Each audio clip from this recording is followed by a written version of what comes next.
Well, welcome everybody to the AJA New South Wales Election Small Parties Forum. I'm just going to make a few welcome remarks and then I'm going to hand to Rowan Dean so that the event is managed professionally rather than in the amateurish way that I might otherwise do. I'm the president of AJA and we're seeking to create for the Jewish community a sort of a centre-right conservative voice that also has in its constitution to be guided by Torah values. Can you imagine that, a Jewish organisation that actually puts that in its constitution? It doesn't require any level of observance. We have people on our committee, some here tonight, who are completely secular. That's fine, just you've got to respect the Torah values. So I want to create a warning that if you are an advocate of political correctness, you've come to the wrong place. And I want to acknowledge a few people that are here, members of the Committee of Management of the Australian Jewish Association. If you just put up your hands or remain anonymous. Terry Davis is here. Baron Rebelman I saw somewhere. Ezekiel Trumper is here, and his wife is our videographer. I want to acknowledge John Bolton, who's a barrister and a freedom fighter, particularly focusing on free speech issues at the moment. Nella Hall, who's a Conservative politician currently, deputy mayor of some local government, Hatfield or Canada Bay or whatever it is. And I want to acknowledge people we recognise on the list as being staff of other organisations that haven't declared themselves, but that's fine, you're welcome, and we hope that you'll learn something. Now, a welcome to Wentworth. I do a lot of talks around the country to the Jewish community. I imagine many of the people here tonight are residents of Wentworth. Some are not and have come from other areas. And I always say that we actually owe the rest of Australia an apology. An apology for the conduct of both the previous member and the current member and the damage that they've done to this country. Get it up.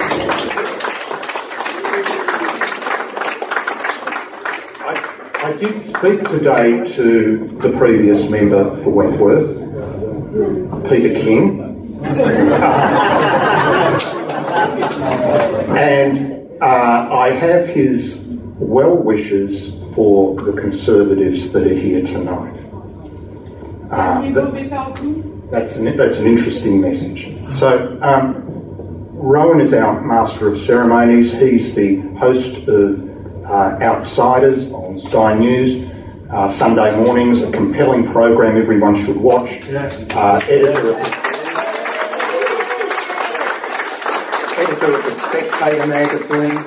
Subscribe to the Spectator magazine. It is a breath of fresh air in our printed media, and we've developed a good working relationship, I think, and have collaborated on a variety of issues out in the open and behind the scenes. Perhaps our signature issue, you see up there a cover of the Spectator magazine in which I wrote the cover story and Rowan organised this extraordinarily dramatic illustration of a Jewish man face down in a pool of blood with an Australian $100 note stabbed in his back.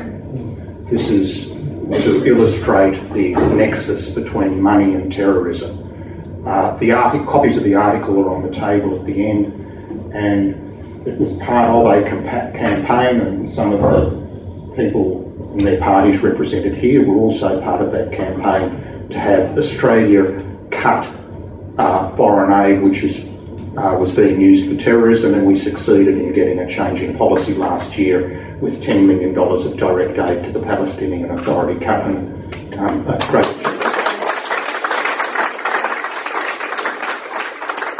So the four parties that are here tonight have been invited because not only are they generally consistent with the range of views that we stand for, but more importantly, they have demonstrated by their actions support for the Jewish community and for Israel. So, very briefly, the tallest person is Greg Walsh, who's the lead candidate in New South Wales for Australian Conservatives, founded by Corey Bernardi. We've worked with Corey on free speech issues. Corey has also voted in favour of the full recognition of Jerusalem as the capital of Israel, and religious freedoms, various other conservative issues that we've collaborated on. One Nation, Mark Latham is the New South Wales leader for One Nation and lead candidate for the upper house on their ticket. Pauline Hanson has asked questions on our behalf in the Senate.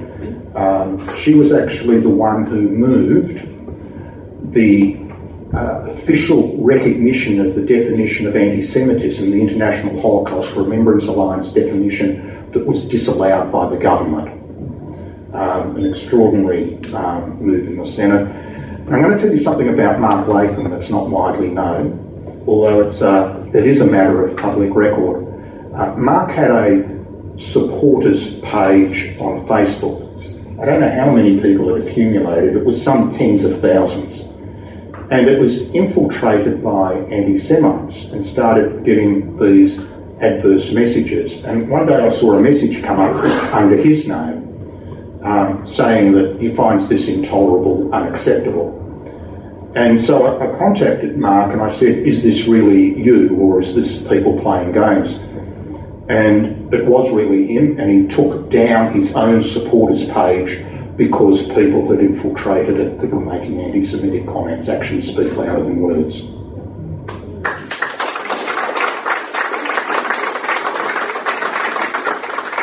Senator David Leyonhjelm has also been a great supporter. He visited Israel last year, but one of the things that he's championed and really done an enormous amount of work on is raising questions at the Senate budget estimates hearings in particular about foreign aid which might incite and reward terrorism, particularly UNRWA, confronting the Department of Foreign Affairs and Trade bureaucrats. And if you go onto our Facebook page or YouTube channel and search on his name, you'll find a couple of videos that demonstrate that questioning.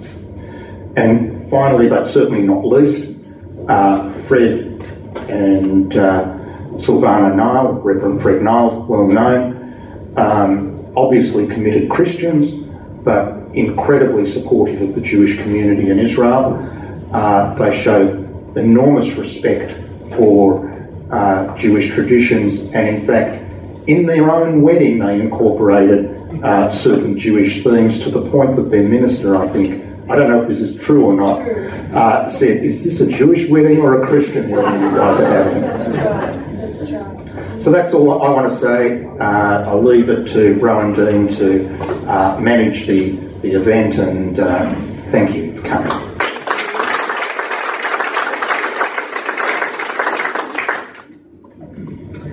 Thank you, David. Well, David is right. We're working very closely together, David and I, so much so that he started stealing my gags, which my opening gag was to have been, you don't have to laugh because he's preempted it, was going to be a welcome to the traditional owners of this land, Peter King. Anyway, instead I've got a better gag, which is, he mentioned a great TV show called Outsiders. I would like to pay a special welcome to the traditional owner of Outsiders, Mark Latham.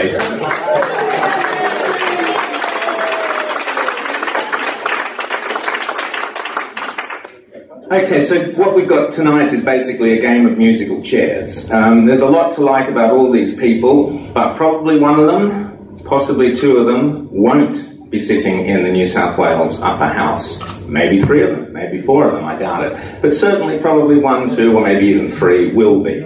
So the differences between them are more important than the similarities. I should first ask, do you want to And a boring night or a feisty night? Boring, put your hand up. Boring?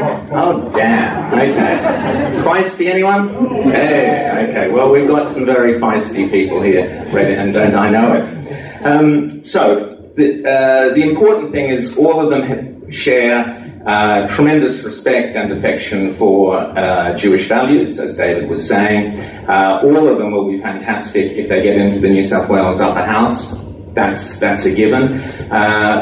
So these days, Liberal and Labor, the main parties, are so disappointing in their approaches on so many issues.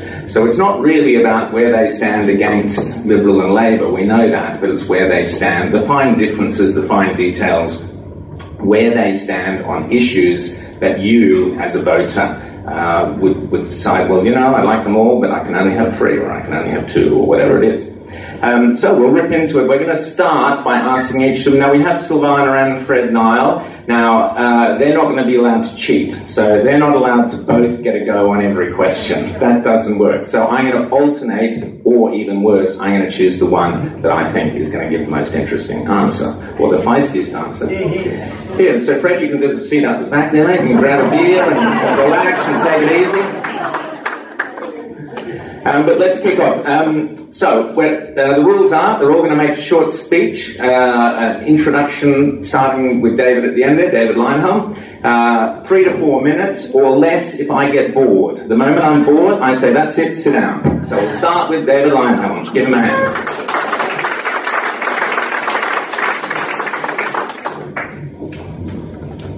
Thank you, Rowan. I sure hope I'm not that boring. Now, ladies and gentlemen, I don't know who's going to win the New South Wales election in 2 weeks, or the federal election in May. But I know one thing for certain. Minor parties will have the balance of power in the upper houses of both parliaments. There are 2 reasons why minor parties are gaining ground. First, the major parties are so alike, it's hard to tell them apart. Second, on average, minor parties are good for democracy. So my upfront voting advice to you tonight is this.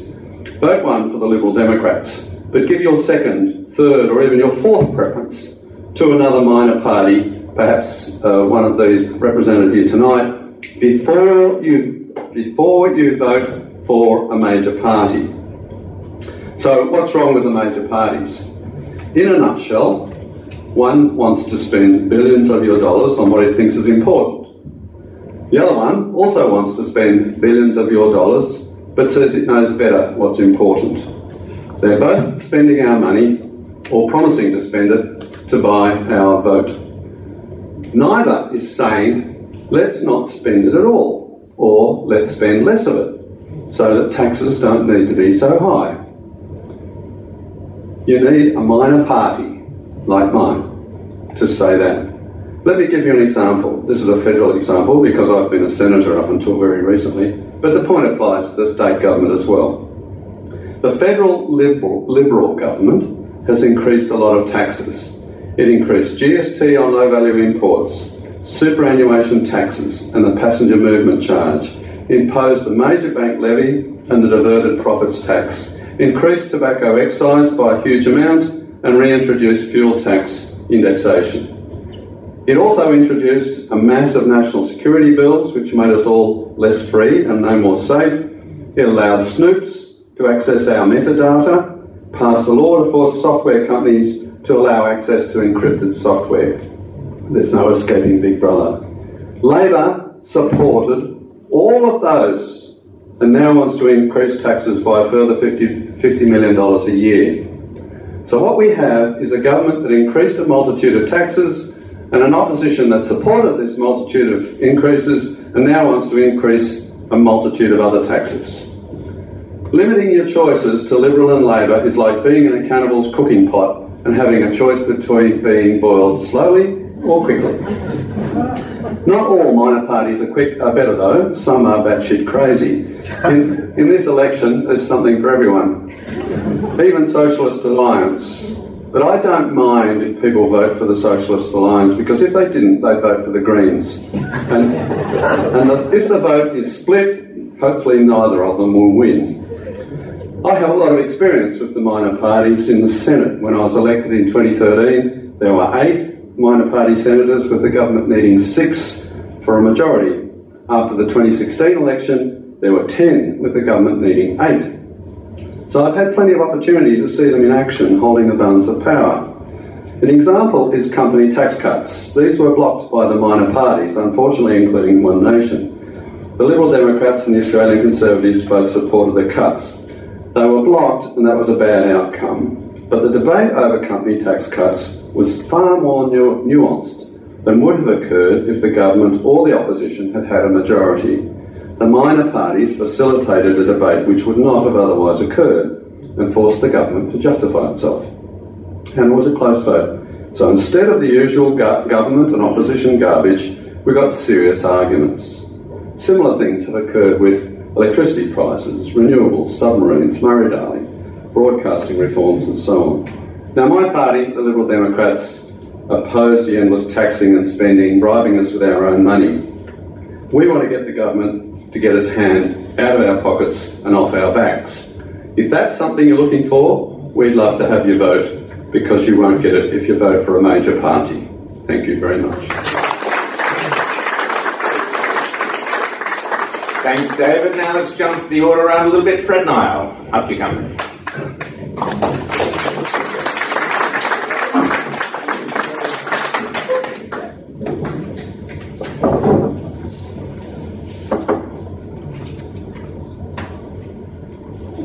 Thank you for the opportunity to share with you tonight. I was hoping that the Honourable Paul Green would be our representative, but he was called away from other events and asked me would I stand in for him tonight. And as I work very closely with my beautiful wife Savannah, I said, would you like to come along with me? So we're not competing for double time tonight, okay? There's no trick in it. But I had to face a big challenge when I was first elected in 1981 as a complete novice, never been involved with politics or political parties. And I had a massive vote, so that I was elected to the upper house in New South Wales. So I prayed as to how do I operate as a independent member of the upper house, because up to then it was pretty well run by either the Labor or the Liberal parties.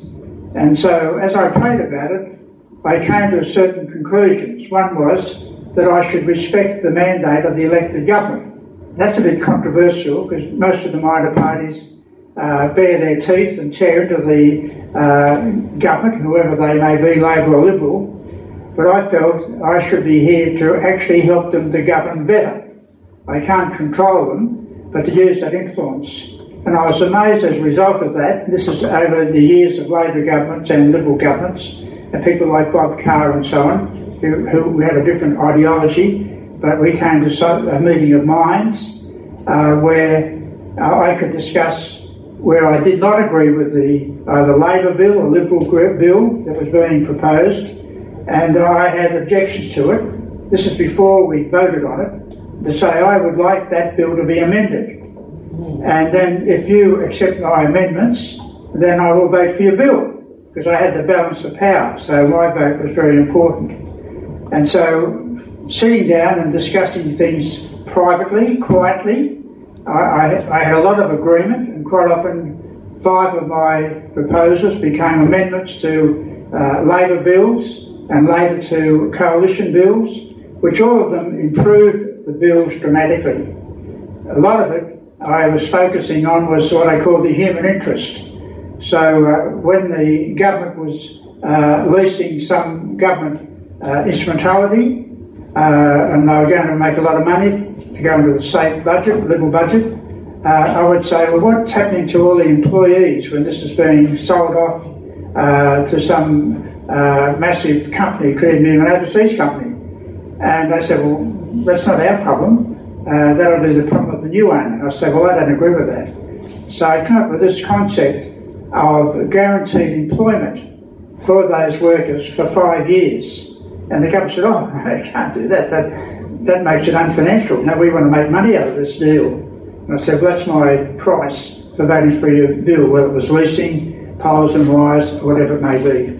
And so the government humbled themselves and accepted my proposition, which got them a lot of credit then, because I also made a decision not to go around boasting to the media what I was achieving behind closed doors. I thought if I did that, that would only spoil our relationship. So quite often when I had these successes, I never boasted about it. I kept it to myself, but obviously the government knew, because they had to agree with my proposed amendments, and quite often they would even move the amendments themselves.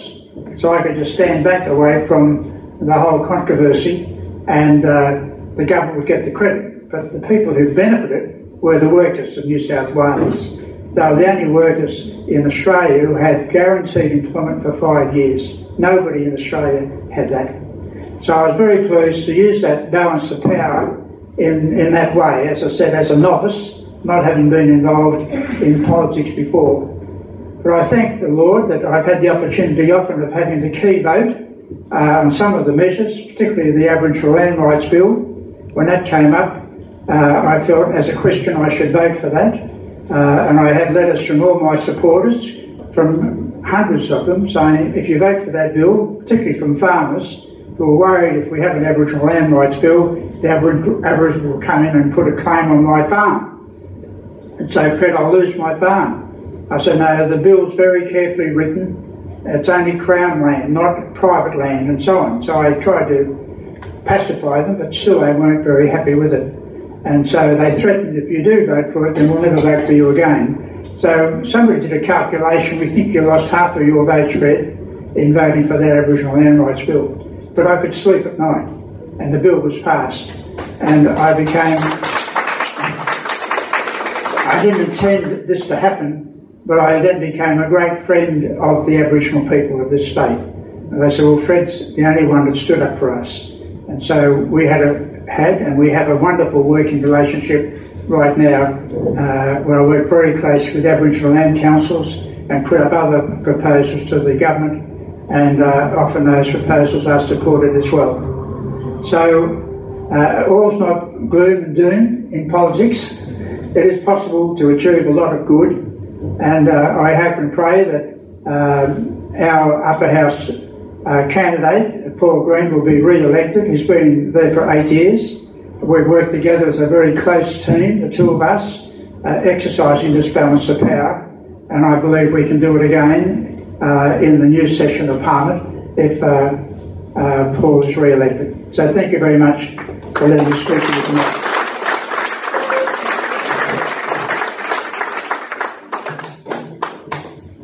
Okay, now one face here who's not probably known to you as well. The others have all been in politics, but this is his first time diving into the pool. Greg Walsh, come up from the Australian Conservatives.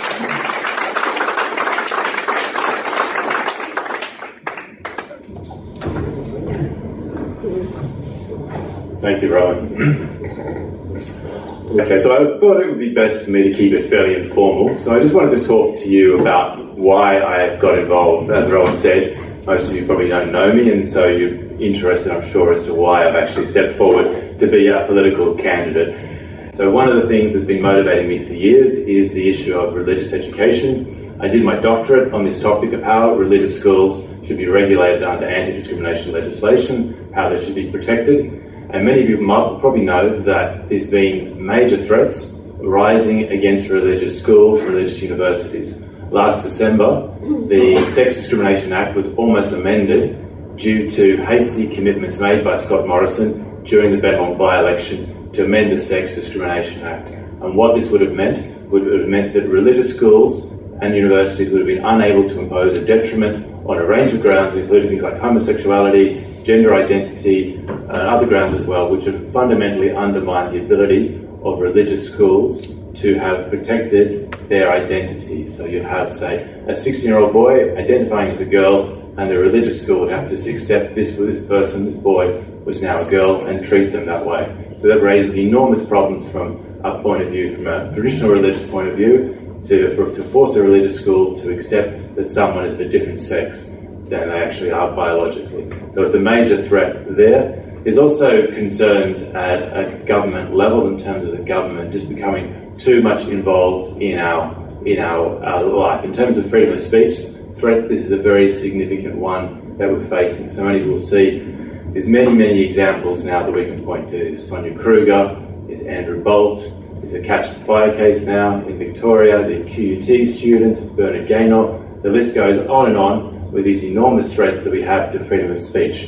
And we should be profoundly against this because on a range of grounds, but a key one is we shouldn't want the government to have a role in policing our speech and telling us that we can't say something that a government official considers to be offensive or inappropriate. And we saw this in Sonia Kruger's case. She made a fairly valid point in light of the terrorist attack in Nice, where you had a crazy individual taking a truck, running over a huge number of people in that kind of heightened emotional environment. She made the point, the quite reasonable point, that she wanted to see a temporary stop to Muslim immigration. So some people might say that that wasn't the wisest thing she said. She should have been a bit more nuanced in her approach, but it was a 3-minute television segment, and so obviously you can't express something in great detail in such a short period of time. But she was, instead of someone who had a problem with her argument saying, can we meet to discuss that, we had a person in Sydney making a complaint under the Anti-Discrimination Act to take her to a tribunal. And so it shows the enormous problem with these kind of laws, and this is just one of the many threats to freedom of speech that we have. So that's something that's really motivating for me as well. We can't be a democracy if we don't have freedom of speech, and these laws are undermining our democracy. So it's something we need to fight against as hard as we can. Freedom of speech is essential, and I was happy to see the Australian Jewish Association in its principles, it explicitly says that the organisation values freedom of speech from a democratic and a Jewish perspective. And so that was remarkably encouraging to see that in the organisation. Another major concern that I have is in terms of how the protection should be provided for parents. So many of you will know that there are significant threats to parental rights at the moment, especially in regards to this transgender issue. A colleague was telling me today of a case recently decided in Canada where the court has got involved and has said there's a young boy who thinks he's now a girl, and went to court, and the court told the parents that if they do anything, if they use language, if they do anything which indicates that parents do not accept that they now have a daughter rather than a son, they'll consider that to be domestic violence, and they'll take that kind of... I haven't read the case, but he's a reliable person, and he's saying in Canada this will be a criminal offence that the parents will engage in if they don't accept an emotional approach to sex and recognise they now have a daughter rather than a boy, rather than a son. So that's a huge problem as well that we face. So there's all these challenges that the Labor and Liberal just don't seem to care about. They keep failing, and they keep failing to actually stand up against these threats. So it's a key reason why I have got involved, and I suspect these kind of issues are a key reason why you have got involved as well. So I know that's not as funny as perhaps some people like it to be, but it's not comedy that's actually motivating me to get involved in politics, because I'm profoundly concerned about these issues. I'm willing to stand up and fight for them, and hopefully, obviously, you're here as well, so you're willing to do the same. So I'll leave it there. We've got questions now. I'm happy to answer any questions you have. So thank you. Thank you.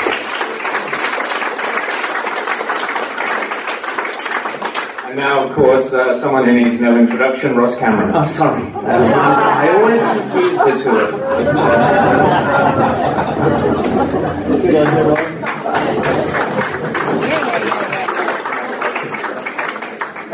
Thanks very much, Rowan, and thanks to David for organising the forum and this tremendous turnout. I've got to say that I always feel very nervous being around Rowan, because it's true that I had the Bright Spark idea for the Outsider show, and Rowan was the naughty one, but I got kicked off. And then they came down to 2, and Rowan was still the naughty one, and Ross got kicked off. So, Rowan, I never really know whether you're a jinx or you're a wonderful inspiration to us as a survivor in these troubled political times. I'm yet to make up my mind. But can I say what a delight it is to be among the Jewish community? I remember when I was first elected to the federal parliament in the mid-1990s, as a freshman MP, we had the honour of a hook-up, ancient equivalent of Skype, I suppose, with Benjamin Netanyahu from Israel. And he made the point of how envious he was of Australia. And I thought, that sounds really good. You know, I'm fresh to the Parliament, this international figure. He's very envious about Australia. And then he said, yeah, I'm very envious of your country. Your neighbours are the ocean. Which cleverly made the obvious point. And then I had the joy of visiting Israel, and of course I've been a lifelong supporter of the state of Israel, and you get a good sense of the geography and the threat and the importance of their national security. And years later, of course, no one expected that these national security threats of radical Islamic terrorism would be a concern to our country. But this is now the world in which we live, and I'm not a supporter of the Palestinian state for the obvious reason. Who wants to create a new country that's a haven for terrorism? And one of the things I did in joining One Nation was for the party to have a policy of a Trump-style travel ban, where you identify, according to the watch list held by ASIO and the federal police, where the troublemakers are coming from, and you turn off the tap. So that to me just seems like common sense in protecting ourselves as a nation, as a community. There are other threats though beyond the physical violence arena, and this is the whole demonisation that's come out of identity politics. The leftist trend now is identity politics, not to treat people as an individual, look at their characteristics in terms of work ethic, community contributions, what they do as individuals on merit in our society. The trend now is a new collective branding of people according to race, gender and sexuality. And one of the worst trends out of this is the talk of white privilege. You know, I've represented a seat in the southwest of Sydney there, public housing estates like Claymore and the like, people restructured out of manufacturing jobs, bum out of their pants and down on their luck, and how silly I was to think they were disadvantaged. They're actually examples of white privilege. According to the leftists these days, a white fellow restructured out of manufacturing and doing it tough in public housing. And unfortunately, this notion of white privilege, which is a branding, it's a collectivist idea to try and categorise a certain group, it has been for the left only one small step to move from the notion of white privilege to what has been historically one of the most horrific, barbaric trends in any society, and that is to move towards the demonisation of the Jewish community, to move from white privilege to anti-Semitism. And this trend in the left of politics, seen in the United States Democrats, seen in the British Labour Party, it's hard to believe that this has emerged, but it must be fought, it must be countered on every single front. And if you know the story of Luciana Berger, a Labour MP from the English city of Liverpool, a pregnant Jewish woman who felt she had to leave the Labour Party just recently because of the demonisation internally. And you might think, oh, some people said a few things at a meeting and all that. The chairman of her local electorate committee was someone on his Facebook page advocating the Rothschild conspiracy to own the American Central Bank and the Jewish Rothschild conspiracy to run the global economy. This is the fellow who was the head of the Labour Party committee in her local electorate. So it wasn't just people saying a few nasty things, a few words on the side of a meeting. It was a sustained attempt to drive this Jewish woman from the ranks of the Labour Party, and she had to leave. So we need to take this very, very seriously. I mean, there is a madness in the air propagated by identity left-wing politics that is talking about white privilege and anti-Semitism in a way that you would have thought in a civilised society we would never ever hear these things again. But it does lead to the need for protections. I've announced a policy for my state campaign for religious freedom. This is one of the issues that's neglected. I mean, so many issues where Labor and Liberal agree. Well, one of them is to neglect religious freedom. I had an inquiry out of the same-sex marriage process, the Ruddock Review, where it didn't end up with a debate about religious freedom. It became another debate about the extension of gay rights in the school system. So religious freedom has been overlooked, but it's much necessary, no matter your religious background. And it has three elements: protection of free speech, people articulating a valid religious point of view. And I must say I'm also in favour of any reforms to 18C, where we can't have vilification of people, but the idea of insult and offend, well, that sometimes, very often, is a regular part of democratic debate. So we need protection of religious speech in our society, and certainly no vilification and inciting violence against anyone on religious grounds. We shouldn't have any discrimination against people because of their religious background. That's the second element. And the third element comes out of same-sex marriage debate, where we shouldn't allow the state, and this is a major flaw in the way the Parliament passed that statute, we shouldn't have anyone who's forced to do things they regard to be morally wrong through the exercise of state power. Government shouldn't be able to force people to do things that are morally wrong. This is the example of forcing people, the cake makers, the dressmakers, to participate in same-sex marriage for threat of the anti-discrimination laws in New South Wales prosecuting them. So when you have government with the capacity to force people to do things they regard as morally wrong according to their valid religious beliefs, you move one step closer to a police state. So these are important issues of religious freedom that can be enacted at state level, and they apply across the board for religious groups. They should be bound by the values of Western civilisation. That's a key element. And in that regard, of course, the Jewish community, one of the pillars, along with Christianity, the Judeo-Christian tradition, is one of the essential pillars of our Western civilisation. So we're fighting for these values, we're fighting for these freedoms, we're fighting against the resurrection of some of the worst elements you could imagine in political debate. So I'm delighted to be here, and hopefully I've got the opportunity after the 23rd of March to act on these things and support this community in all its needs and all its very justifiable concerns in the current climate. Thank you very much.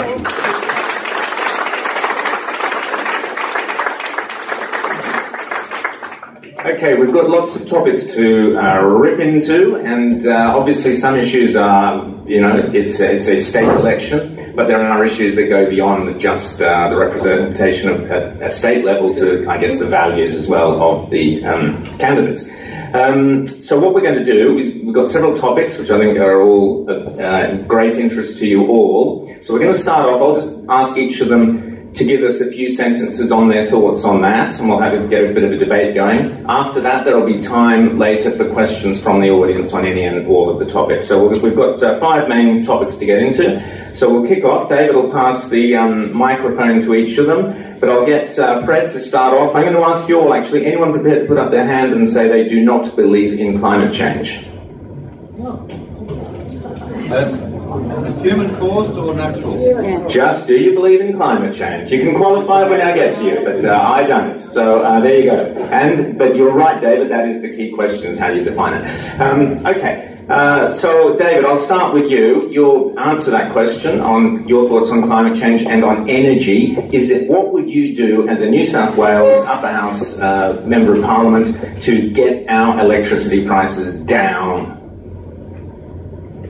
Well, look, you have to keep your feet on the ground. There's very limited amount the state government can do to affect energy prices. It's essentially a federal government problem. There's a lot that I tried to do. I railed against the policies in the Senate, the cross-subsidisation of renewables by the gas and coal-generated electricity, the rooftop solar scheme, which is costing billions of dollars and encouraging people to think that they're somehow or other going to improve the environment.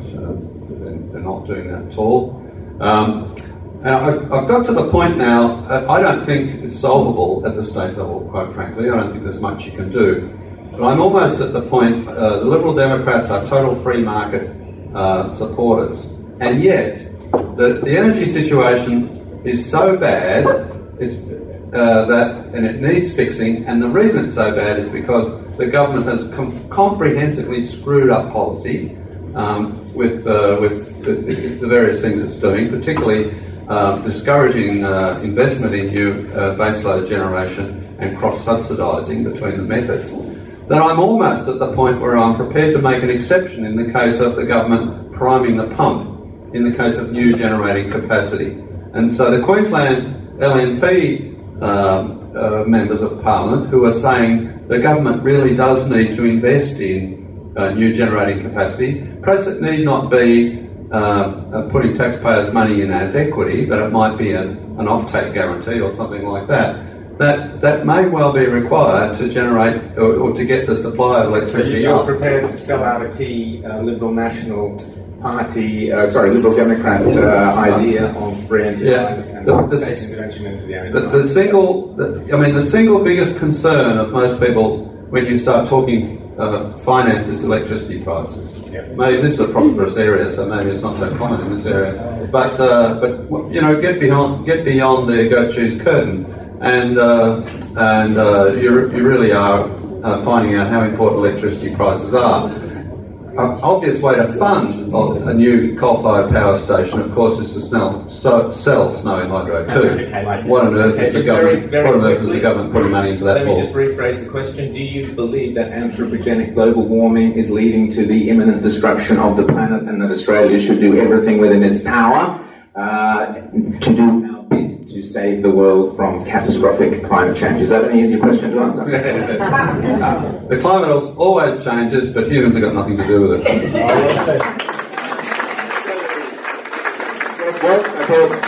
I thought Greg made a terrific speech up there. First one, Greg, well done.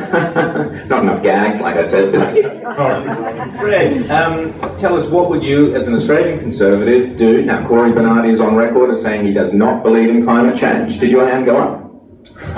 Well, I take the view that I follow Alan Finkel's position, as a scientist. As many people know, he's our chief scientist, and his view was, as Andrew Bolt said, that the view is about 1.3% of emissions in Australia. That's how much globally we contribute. And Alan Finkel, our chief scientist, his view was that nothing Australia does in relation to our emissions is going to have any impact on the change globally in temperature. So that should be guiding our policy. Nothing. Should we pull out of Paris? I don't think we should have any external. I'm very sceptical about the United Nations or any kind of international agreement. I'm much more in favour of Australia deciding ourselves what's in our best national interest. And on this kind of issue, when you have something like the chief scientist making it clear that nothing we can do will have any impact on climate change, that should guide how we approach this issue. So how do we get prices down? David, Leyonhjelm's not convinced. At a state level you can do very much, but what could you do? Well, the Australian Conservatives is very clear that we're energy agnostic, and so we support any energy which is going to provide cheap and reliable energy for Australians. So we're open to coal, we're open to wind and solar, so long as it doesn't require subsidies to compete against alternative energy suppliers. So we're not against that so long as it's effective. What can you do in New South Wales? You're not answering my question. What can you do? What would you do to get prices down for people who vote for you? Okay, well, there's the Climate Fund in New South Wales, so that's a body which was established to help to deal with the climate change. So abolishing that would significantly reduce the energy prices in New South Wales. So that would be one of the first steps that could be made. So that's fantastic. Thank you, Greg. Mark Latham, you believe firmly in, you have in the past believed in climate change. You believe that nuclear is the answer. Tell us what One Nation's approach to getting power prices down in New South Wales.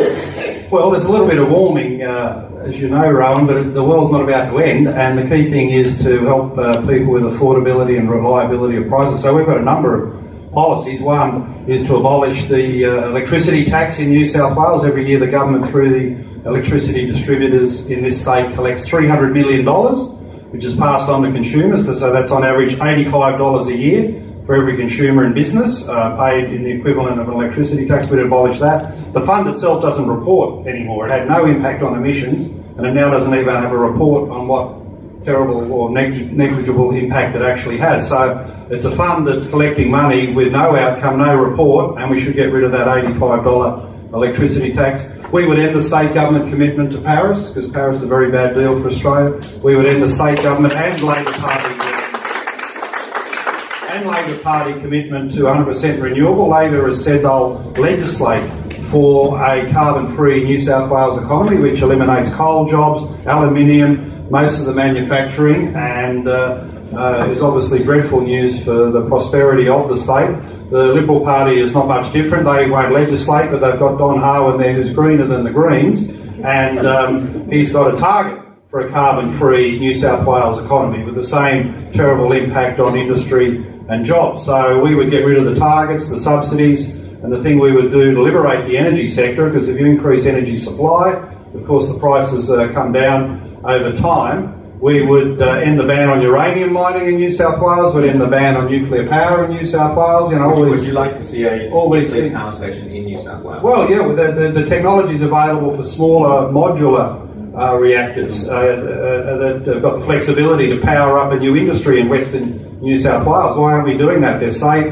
The state is geologically stable. We've got the uranium in the ground as a nation. We export it to other countries. Why aren't we using the power to supply energy for our economy? New South Wales could be a global energy superpower. And the other thing we do, Harlan at the moment, the trick he's got is he bundles up state electricity contracts and gives them to new renewable projects, like build a solar farm, build windmills. We would bundle up all of the state electricity contracts and tender out for reliable baseload power, most likely supplied by a new coal-fired power station to replace Liddell, which closes in 2022. Now this is critical. New South Wales is going to run into the same energy security problems that other states have had, because what they're closing down coal-fired power stations, going 100% renewable, higher prices, less reliability. We've got to build an extra, what would be a coal-fired power station to replace Liddell, and make sure we've got the power in the grid so the lights stay on. So a lot of things need to be done. Big state responsibilities to bring down the prices, get rid of the electricity tax, diversify the energy base in this state, and in many respects get government out of the way. It's an essential resource. It should be developed by the private sector, get government out of the way and allow these various sectors to power up the economy.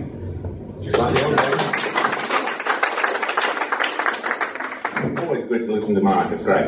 Reverend Fred Nile, how would you get electricity prices down in this state, and what have you done to date to get electricity prices down in this state? Well, I agree with everything that Mark just said. He summarised it very well. And I believe that the greatest hoax we have in our society is the climate change hoax. And it's been exploited by the Greens and the Labor Party, and when there's no basis for it at all, it's a hoax. And in our society, we have all the energy sources that we need, such as coal. We have the largest supply of coal probably of any country in the world, and also we have the largest supply of uranium. In school amongst teenagers and so on, to advocating for, and that's the difference. We went from tolerating to advocating for, and because of anti-discrimination laws, we now have to advocate, and schools have to advocate, which is obviously in a direct collision, as Greg was saying, with religious viewpoints. So, Silvana, safe schools, education? Yes, we definitely, in the Christian Democratic Party, completely oppose the safe schools. We call it the Unsafe Schools program. It has been disguised as an anti-bullying program, but we know in fact that it is a transgender program. So we will oppose it at every front that we can. And the Christian Democratic Party has been extremely instrumental for when the funds ran out in New South Wales. Both Paul Green and Reverend Honourable Fred Nile actually went to Rob Stokes and said, please do not refund or continue funding for this program. And so we were able to stop the funding for the Safe Schools program in New South Wales. So we are very advocates of freedom of speech, freedom of religion, and that comes into parents having the right to their children and to be able to give permission slips to what they want their children to be educated within schools. Now, the Safe Schools program itself took that permission away from the parents, so that we had children in New South Wales being exposed to this transgender, fluid gender program that the parents didn't want them to know about. So we need to be vigilant in being transparent. So the Christian Democratic Party also supports the SRE, Special Religious Education, and we support the chaplains as well. And we will continue those programs in upholding to make sure that our children in this state have that opportunity for Christian ethic classes, not just humanistic secularist classes. Yes, thanks, Silvana. To David Leyonhjelm. David Leyonhjelm, as a libertarian, surely transgenderism is just an individual choice, and has the state any, why shouldn't the state teach that transgenderism is just another part of human existence? Well, there's an old joke that goes when, in the UK, when they legalised homosexuality over there, one old bloke said, "I'm getting out, I'm leaving the country." And they said, "Why are you doing that?" He said, "Because it used to be illegal, now it's legal, I'm going before they make it compulsory."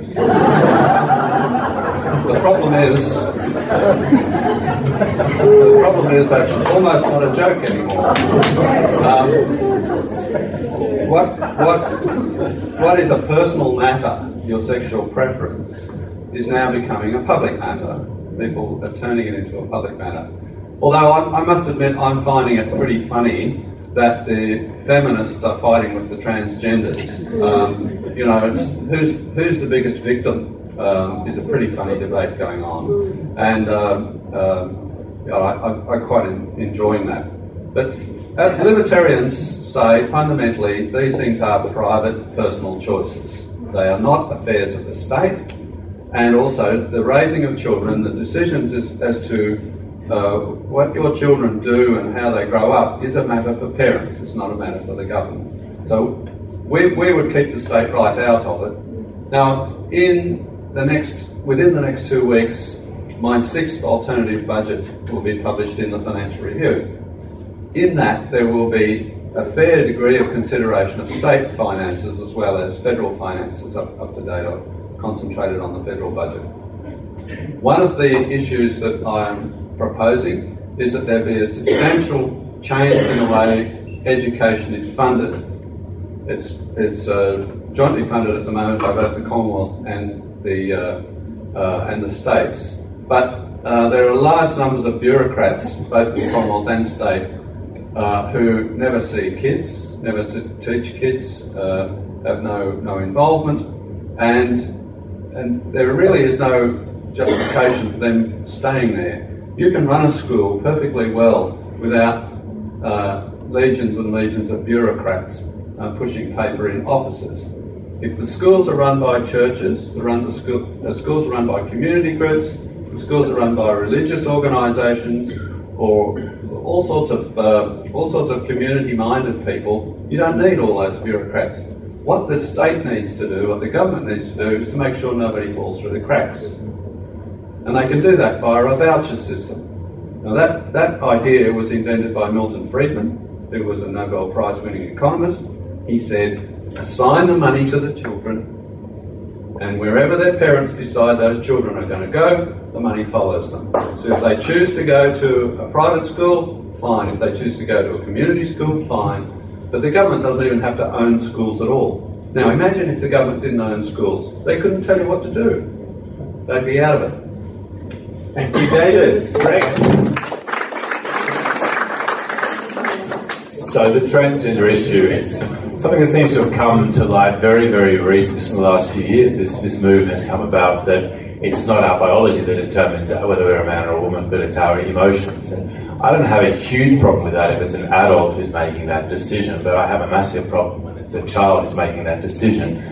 And there's a man, Dr. John White, I don't know if anyone's heard or anything of this man, but he's a doctor in Sydney, and he's been specialising in paediatrics for 40 or so years, so he's very well qualified, and he's written some excellent articles in the Quadrant dealing with this exact issue. And his argument is that this is something that's going to be a national scandal in 5, 10, 20 years. I think there's a microphone gone, so and it's worthwhile reading. He's written it for a lay person, and it just goes into great detail in terms of what's actually going wrong, and that this view that we should be encouraging children, if they develop gender dysphoria when they're young, encourage them to go on that pathway. His view summarised is that it's a type of child abuse, that there's lots of statistics which show that once someone transitions fully and goes through the surgery, that their risk of suicide, of anxiety and depression is vastly higher. And this is the pathway that we're allowing our children at schools to be going down. And it's moving... Great. What would you do to stop it? Well, the first thing to do is to ensure that religious schools have the ability to say no to that, to adopt a biological approach, to say that children should be affirmed in their biological, and they shouldn't be allowed to transition. As people like Dr. John Whitehall says, most of these kids will grow out of it if they're just left to develop biologically. But once you start giving them medication, then that sends them down a different path and affirms them. So it's a completely different approach that should be taken, that we should be allowing children to develop naturally, and as they'll develop naturally, most of them will overcome this, according to Dr. John Whitehall. So that's the key strategy, not to reinforce them if they're having this issue of gender dysphoria, but instead to allow them to develop and give them the support they need, and that's a superior approach. Thank you, Mark. Latham. The great thing, of course, about the whole transgender movement is it gives us lots of lefty lunacy every week for outsiders, which is, thank God for that. Well, the last census in Australia identified 1,300 people who said that they were transgender. But to listen to the left-wing media, I think there were 13 million. Because it's been given a currency and profile way beyond the number of people who actually identified in the census. And the reason is it's part of this identity politics. The whole basis of identity politics is to promote the concept of fluidity. That our national borders are fluid, our sexuality is fluid, our gender is fluid, racial identification can be fluid. And the Safe Schools program was so insidious because it not only took responsibilities away from parents, it was encouraging young people to think that all their identities could change on a daily basis. And Ros Ward, the author of Safe Schools, openly said it was a neo-Marxist program to make young people feel bad about who they are, confused about their identity. Am I a boy? Am I a girl? Am I straight? Am I gay? And try and get young people to rise up against society on the basis that their true identity was being oppressed by all these social constructs. So, this was I think more than insidious. This is an evil thing to play with the minds of young people. They talk about mental health in schools. You want to make people mentally ill in schools, young people, confuse them about their gender. And this was the purpose of Safe Schools. But the fight has only just begun, because you can defund Safe Schools, which is what's happened in New South Wales, but the fluidity concepts about gender are in the curriculum for personal development, for health, parts of the English, school books, library books, in schools for children as young as 6 or 7. So you need a full audit. If we had a decent education ministry, to have a full audit of any fluidity concepts in the curriculum, in the teaching materials, in the presentation in classroom, and they'd all be banned. They'd all be banned the way Safe Schools has been. Just get rid of the whole lot of the fluidity concept because it's intensely political and wrong. So, Mark, when you get into the upper house here in New South Wales, that education is supposedly a state issue. How big an issue will that be for you? Well, massive. One of the reasons I'm running, my youngest son came home from his school, my old school, and said, Dad, we're studying Safe Schools. And once I read the curriculum and the background materials, I thought, well, I know the nature of this. This is insidious neo-Marxism about fluidity, and I need to get more involved in politics. So this issue in education is huge. The other thing you need to do, other than the audit, to get rid of all the fluidity materials and curriculum, is to cut off self-identification. The great asset of identity politics is if people are allowed to self-identify. If a young person can turn up at school and say, I'm a boy today, a girl tomorrow, a boy the day after, I'm in trousers, dress and trousers, changing on a daily basis. Well, teachers complain these kids are sort of running the school because no one can do anything about it. They know it's not fair income, some of the teachers, but they say, well, if I ever said anything to the kid and the kid went home and self-harmed, that's the end of my teaching career. So self-identification, where the child can declare, I'm a boy today, I'm a girl tomorrow, is the ally of this insidious movement. And the way to cut it off is that no child should be able to identify a different gender in a school without supporting specialist medical evidence. Get the paediatricians and the mental health experts to say, okay, well, this case is valid. Otherwise, you've got kids ranking it, others confused doing it. It needs to have specialised medical evidence and support before anyone can go down the transgender path in our schools. So we've got to cut off the self-identification and we've got to get rid of all these teaching materials. Thanks, Mark. Am I right, One Nation, you announced today that you would have DNA testing for Indigenous Australians? Yeah, well, that's another self-identification problem. That if people can self-identify, It's the problem well known in the public debate. People trying to rort these programs, take resources away from genuine Indigenous and genuine need. And the problem of the blonde-haired, blue-eyed Indigenous is well established. And it's interesting what's happened in the United States, and I suppose Elizabeth Warren was a high-profile example of this.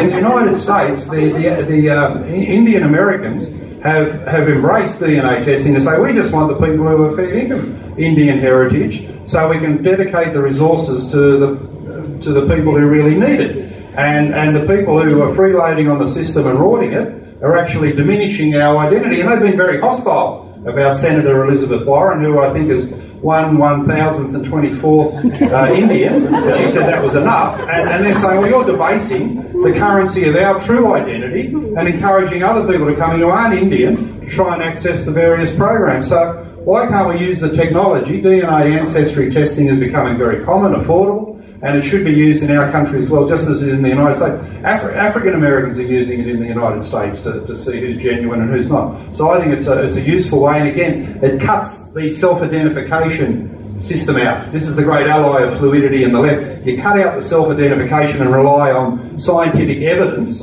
then they're completely stuck because they haven't got the fluidity. Leyonhjelm, I'll pass back to you now. Self-identification. Would you be up for DNA testing of Indigenous Australians or banning self-identification of transgenders? I don't think they're any of the government's business. I mean, you remember one of the essays that won the prize in The Spectator, written by Grace Collier, about how the Liberal Party overcame its quota problem by having half their male members dress up in women's clothes and wear pearls and earrings. And nobody could go and say their claim that they were female. And they wouldn't do it. They weren't permanently female, they had rosters. I mean, it's getting to the stupid stage fairly obviously. And frankly, I think it's a problem, as Mark says, of identity. You know, you're not an individual, you're a member of a religious group, a sexual preference group, an age group even.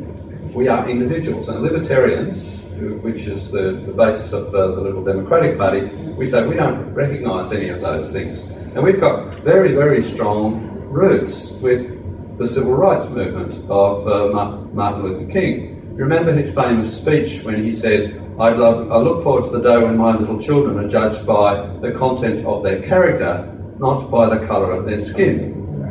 Now, the content of your character doesn't include your sexual preference, how you identify, your colour of your skin, your religion, or any of those sorts of things. It's what kind of a person you are. We don't think the law, the government, the state, funding, we don't support funding, special funding for Aborigines. I don't give a damn what DNA they are. They're Australians. If they're needy, they should be eligible. If they're not needy, they shouldn't get it. We just don't want the state involved in this identification crap. Okay, so David, moving on to the next topic, which is free speech. So I'm going to ask each of you pretty quickly, because we've got a lot to get through. Are you pleased Milo Yiannopoulos is coming in, and would you have allowed David Icke in? Yeah. So I'm very pleased that the Immigration Minister has allowed Milo in again. Some of you will recall I invited Milo to Parliament House and I met him. He's a nice fella. He's nowhere near as libertarian as I am. He really is a conservative. He's not all that radical. He just loves being outrageous. He's quite a nice fellow. He's a polite English boy, actually, in private. David Icke, yes. Look, I mean, the thing about free speech is you don't have to listen. You know, if there's something on the TV you don't like, you can turn it off or change the channel. If they're on Twitter and somebody calls you a rude name, you can block them. You don't have to listen. But stopping them from saying it in the first place, that's not acceptable, in my opinion. So being able to speak is very, very important. But there is no obligation to listen. And just to prove my credentials on free speech, I have introduced 4 bills on free speech into the Senate. Private bills don't go anywhere, but they kind of set the agenda and the tone, and and they have to be taken seriously. One was to abolish 18C, one was to amend the censorship laws, one was to remove insult and offend from 23 Commonwealth acts. There are laws against insulting and offending Commonwealth officials of various kinds in 23 acts, and one was to remove some of the restrictions on the media, particularly in relation to national security. They went to a committee, they've been considered. Actually, a couple of aspects of them were recommended to be passed. I'm very, very committed to free speech. Excellent. So, Walsh, would you, these Milo's coming in, would you have let David Icke in?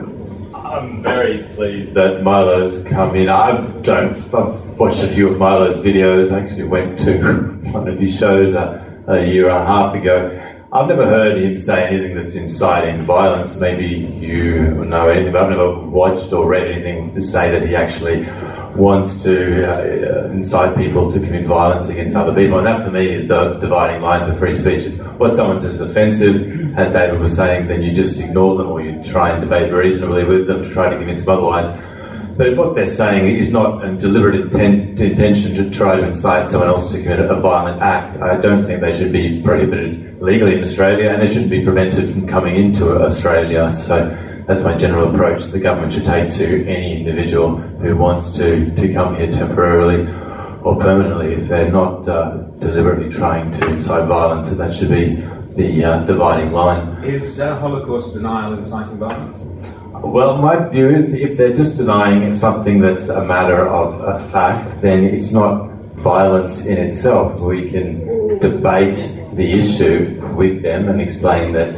I can say with there are writers who have said that Holocaust denial is an extension of the Holocaust. In other words, the people are being murdered again. Would you accept that view? Sure. Well, you have these arguments with the Armenian genocide as well, and something that's happening in Europe in some countries making these events an issue that's something that should be prohibited, legally prohibited, and not. Some of you might know there was an interesting case where there was a Turkish politician, and what he did is he went on a tour around Europe and he deliberately denied the Holocaust in different countries in Europe, deliberately wanting to be prosecuted.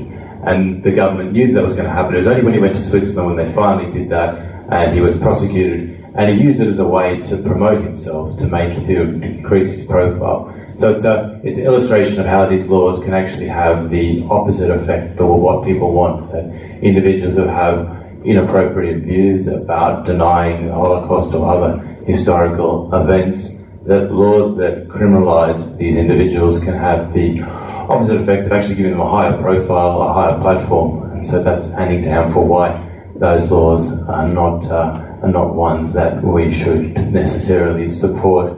If it's actually inciting violence, then I support it, but if it's not violence, then there's other ways to do that. And especially with media now, all of us have access to be able to express our views. So if someone says something that's inappropriate, it's very easy to find out that they've said those views. So if you meet someone, it's very common for individuals to do searches on the internet for that person to find out their history. And so if someone says something that's inappropriate, if they deny the Holocaust, then the consequences for them are very, very grave. It's not like in the past where they could say something and they'd never be known what they've said.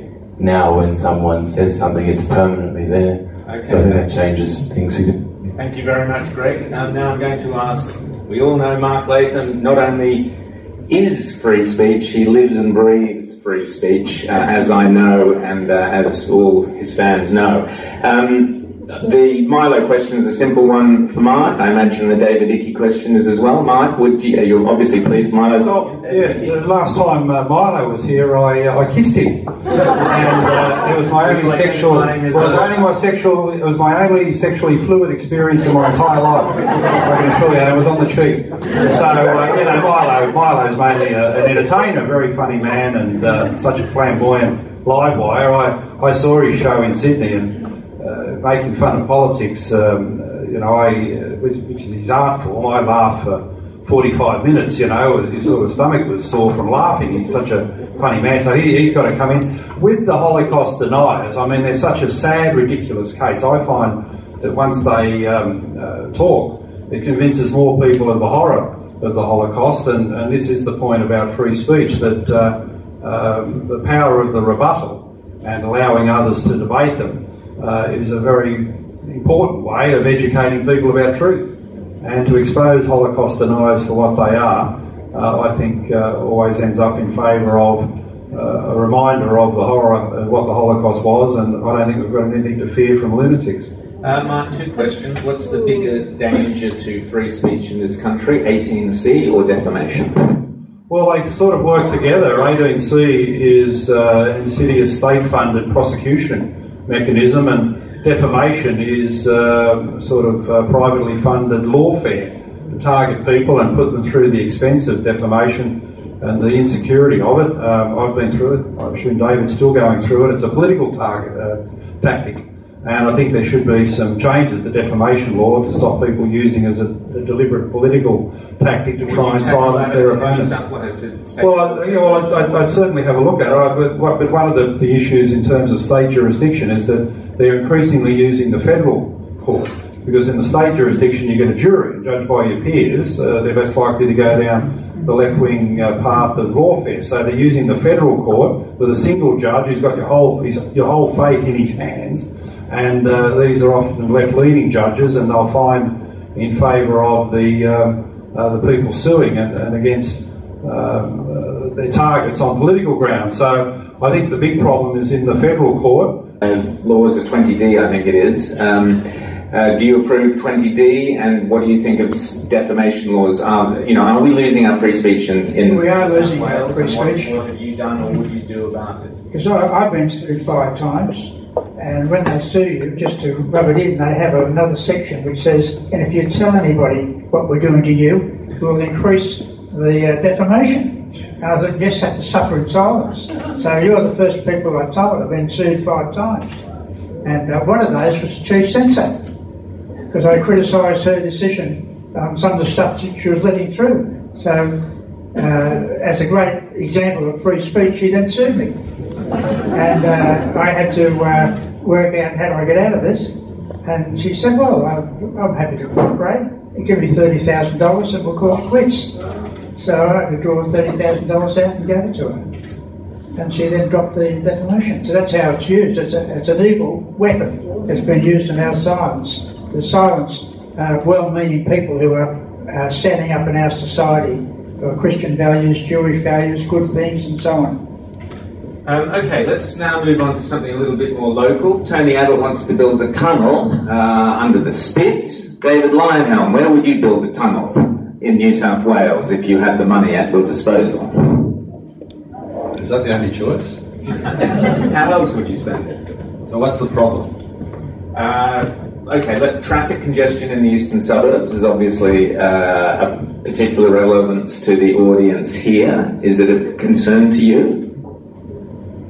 Well, look, when I was 18 years old, I hitchhiked from Melbourne, where I was living at the time going to university, hitchhiked up to Sydney and stayed in the eastern suburbs, in fact in Jersey Road. And congestion was a subject of complaint in those days. People said, Sydney is full, there are too many people, and we don't need any more. And I was listening to people in the eastern suburbs at that time. Nothing much has changed during that time. Obviously, we do have an infrastructure deficit, though, in New South Wales. To give them credit, the Berejiklian government has been trying to do something about that. I think we should acknowledge that they are trying to catch up on a long period of time, particularly under Bob Carr's leadership, when nothing was done about infrastructure. And then we had periods before that when you will remember the Western Distributor was just concrete columns and nothing was built on top of them. It is a responsibility of the state government to ensure that infrastructure is kept up to date. It hasn't been kept up to date. We need better public transport. We need things like buses. I'm not convinced about light rail, trams. We used to. There are much bigger. Cut you off there, David. Not that you're boring at all, no. But I'll just make one final point. There are much bigger cities than Sydney in the world. and they work better. So it doesn't have to be, a limiting factor numbers. Fantastic. Greg, same question. Traffic congestion in the eastern suburbs? You live and work where? In Newtown, Chippendale area. So, how's this smashed avocado? The first policy which we have, which will help, is that we're committed to reducing the immigration rate, so we're halving the immigration rate. So that's a key reason why Sydney and Melbourne are becoming so congested. Our immigration rate's too high, and they're coming to Sydney and Melbourne. The first thing will reduce immigration rate. Also, it's important to try and encourage people to relocate elsewhere. I know that's very easy to say, but very difficult to do. To encourage people to move into the rural areas. But two of the ways in which you can do it is firstly through social security. Some people are on social security, and so you can make it a condition that they move to rural areas to help out with as many jobs that are needed in those areas as well. So a way of changing government policy, but also government with the technological development. It's possible for so many jobs to be moved elsewhere. They don't have to all be in Sydney. So there's a role that government can play in regards to the position that they have, to be basing these employment positions elsewhere, so people will naturally move for their jobs. The third way is the technological solution. So this isn't something I'm an expert on, but it's interesting. There's a number of moves being made. Some of you will obviously be following Elon Musk and his company, the Boring Company. Has anyone heard of that? That he's looking into ways of making it cheaper to build tunnels, and so that it's easier to have a large number at a cheaper cost. There's something like that. You're going to build lots of tunnels. That's right, not just one row, I'm going to give you like hundreds. Mark Latham, traffic congestion in the eastern suburbs, major concern of yours out in the beautiful Campbelltown? Yeah, well, Sydney's growing by 100,000 people a year, and Sydney also has an extra 100,000 vehicles registered on the road per annum. And no state government can keep up with this scale of population growth and congestion. So the logical thing to do is cut the big Australia immigration numbers. The immigration program should be framed for the people who live here now, not a sense of obligation for those who might want to come here, because Sydney does have natural limits to its growth. The Blue Mountains, obviously the coastline, hemmed in also north and south by national parks, so we're not like other places. Sydney has a natural limit to how far it can grow. It's been going out and up, and neither of those scenarios is working. The towers that have gone up are changing the face of Sydney before our eyes. No one voted for it. No one was asked for it. No one was consulted about it. And the urban sprawl, Sydney has become a lot worse in congestion. Where I live, you mentioned Campbelltown, you used to be able to get the train in and nobody had to stand up. Now everyone stands up from Holsworthy into the city. You can't get a parking spot. There's not a publicly provided parking spot available between Campbelltown through to Leppington stations. The congestion is such that they can put in a new 4-lane road in southwest Sydney, and 18 months later the problem's as bad as it ever was because of the new housing estates. They're planning to build a city the size of Adelaide around the new Badgerys Creek Airport site with no planning for a public hospital. I mean, you wouldn't believe the planning catastrophe in Western Sydney could be any worse than the 60s and 70s. But what they're doing at the moment is worse, and it's fueled by the big immigration numbers and a population growth that the city just can't sustain. So you've got to do something about it, cut the immigration, put the planning controls on, and have a strategy of urban containment. Otherwise we lose the city that we've loved for so long.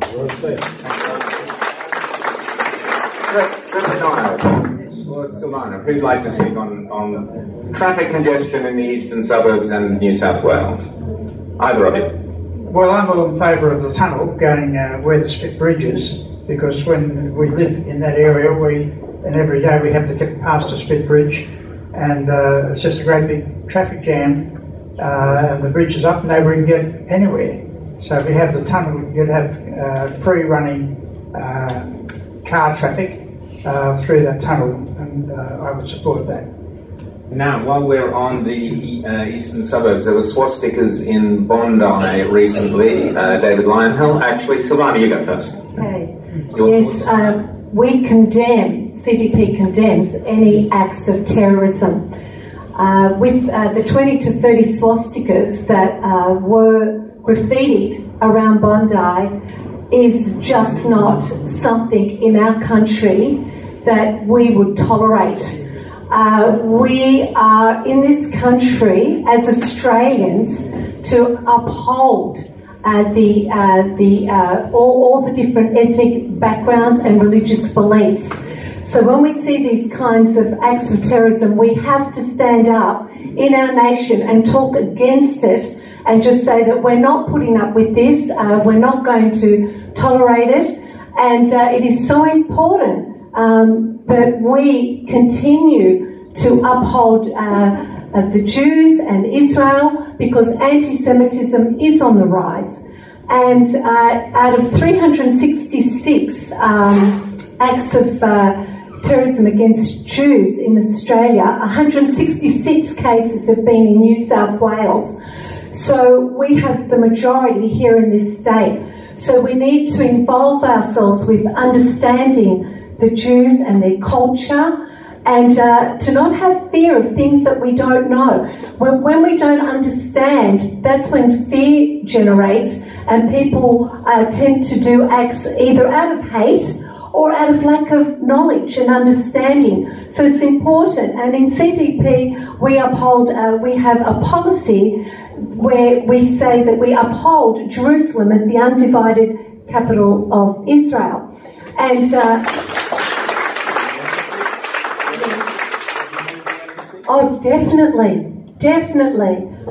We will definitely pro for the embassy in Jerusalem from Tel Aviv, yes. We kicked the site out for a couple of years ago. Really? Yeah. Where is it? You want to tell us? Right next door to the American embassy. There you go. If you're not there, next door to the American embassy. David Leyonhjelm. So, swastikas in Bondi. Were you pleased that Tim Anderson got punted from Sydney University after putting swastikas on in his up on the board during his talk about Israel's so-called apartheid? Yeah, I didn't mind that at all. This issue of anti-Semitism there is an undercurrent of it. You see it in the Greens, in elements of the Labor Party. Some of the people in the Labor Party are very concerned about it. I've discussed it with them. And then there are others who are frankly anti-Semitic, and who was it mentioned, Mark, I think the Labor Party in the UK has now got a serious problem of anti-Semitism. It has to be fought. I'd like to see it, and it can be fought on cultural grounds primarily. It needs to be so unpopular to be anti-Semitic that it equates to child pornography or something like that. You've basically got to make it unpopular, culturally uncool to be anti-Semitic. There's no sense to it. You can argue about Israel as a state, as you can argue about Cambodia as a state, or Thailand, or Belgium, or something like that. You can have debates about whether Israel has adopted the right foreign policies or the right internal policies, and the Israelis do. Well, yeah, I'm not sure about that. What's the other state going to be? There is already another state for the Palestinians. It's called Jordan.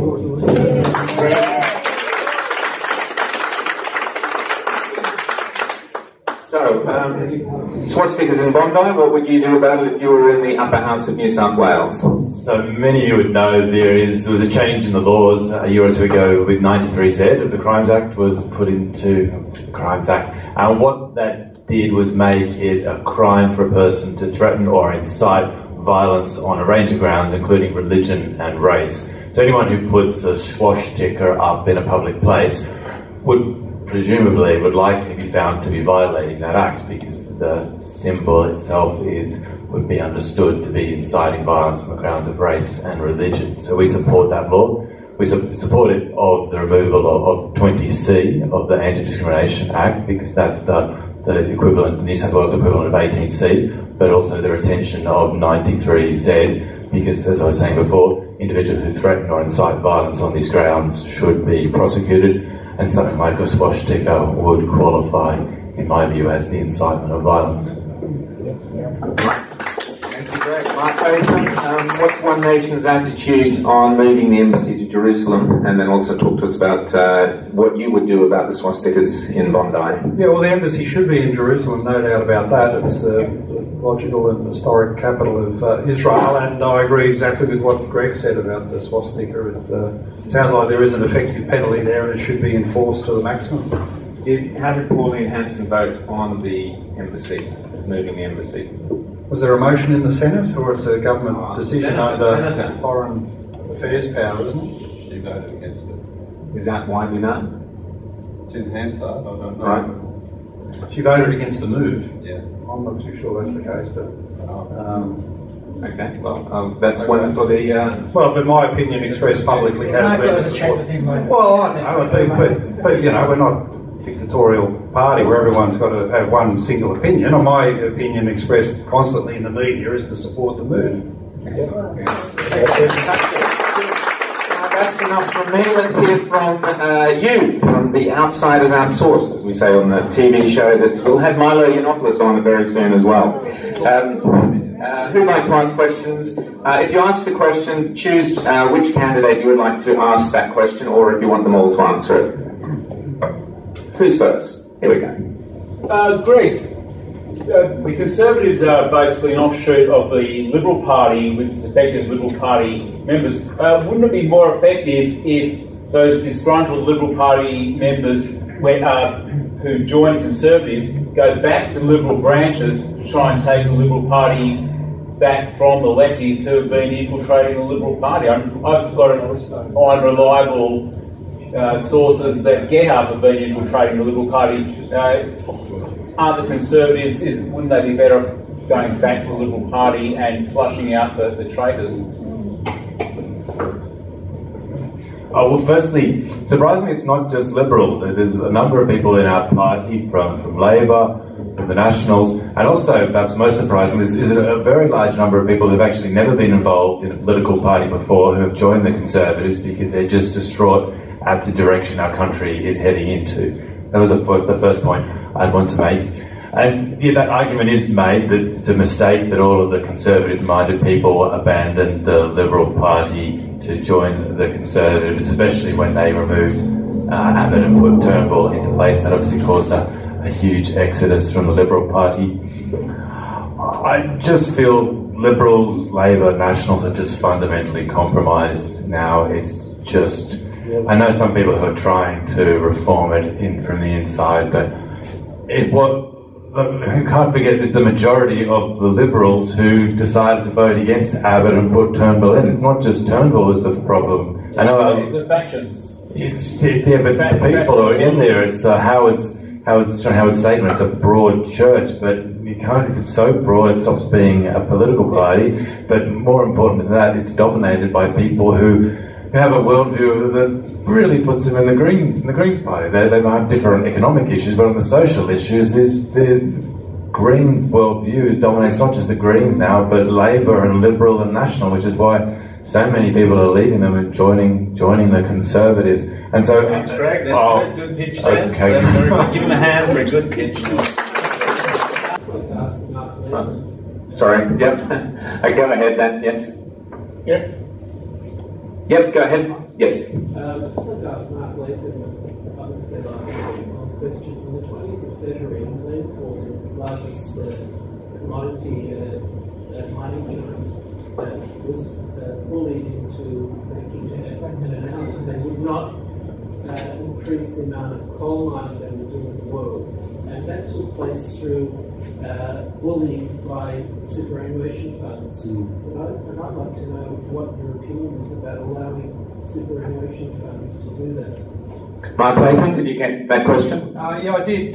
Well, they're investors who are entitled to have an opinion, but companies have got to be run on commercial interest. And if you run the company on green ideology, before long you won't have a company. So other shareholders have got to be active in trying to maintain commercial common sense. And one of the remarkable trends, we talk about the march through institutions, is how corporations have engaged in virtue signalling, training their staff on political concepts of diversity and unconscious bias, this sort of primitive attitude we've all lost control of our faculties. And these are political campaigns. And one of the things I'll be talking about in the near future is ensuring that workers maintain their rights. You've mentioned investors. one of the problems is that workers in these companies are losing their jobs if they don't toe the line. They've got to engage in training programs, they've got to fill out forms about their sexuality, and workers have got the right to privacy. One of the problems is that the diversity ethos is you must bring your whole self to work, declare your sexuality and your identity and all your various forms. Well, most people don't want to bring their whole self to work. They value the privacy of their home, and they want to do things in the home, that whole self, but at the workplace they just want to do their job as best they can, earn their money and move on. So you've had a leftist invasion of the workplace in terms of corporate attitudes at the top of these companies and infringing on the privacy rights of workers. And it's about time we shone the light on where these companies are headed, because many of their principles are just plain wrong. Workers are now, we've gone back to the age of feudal serfdom, where the worker's got to bring his whole self and he's totally controlled by the workplace, by the company, instead of having basic rights of privacy and freedom. So, you know, I think it's time to push back about these corporations and what they're doing. Thanks, Mike. Another question for Mark. Apart from throwing more money at education, how would you improve our declining standards of education? Well, I wouldn't throw more money at a system that's failing. It's not widely recognised, but New South Wales schools are going backwards compared to other countries and states. People might think we're the biggest state in the Commonwealth, we must have the best education system. We're falling behind WA, Victoria and Queensland. Queensland is getting results superior to New South Wales. I'm not going to disparage Queensland too much, but just saying it, I think you know what I'm talking about. So, you know, New South Wales is going backwards, and the reason is we've lost the fundamentals of rigour in the curriculum. There's an assault on testing and grading. Both sides want to get rid of NAPLAN, Labor and Liberal. They're against grading. They've got a system now of performance points, progression points they call it, instead of grades A to E, and you know how your child is going. Progression points, that Johnny made progress this year, even if it's 1%, he gets a progression point. So we're losing the standards in the system, and some of the stuff in the curriculum, I mean, you just wouldn't believe this is happening under a Liberal National Party government. I'll give you one example. I got this from a high school deputy principal. The Year 10 curriculum in English used to describe Wuthering Heights, the great Emily Bronte novel, as a work of beautifully written intensity of human relationships. It's now described, and I think I've got this verbatim, it's now described as an example of bourgeois exploitation and gender stereotypes. You know, poor old Kathy didn't know she's coming home to identity politics now. This is how it's being taught, and this is right across the board. We've got to have a complete overhaul of the curriculum to get this neo-Marxist stuff out, identity politics out of the curriculum. The English, you wouldn't believe the things that are being taught. I say this as a parent of a child who's just finished the HSC. So overhaul of the curriculum, return of standards, testing, grading, behavioural standards, and the other big thing is teacher performance. Now, teaching, unfortunately, as a profession is old and getting older.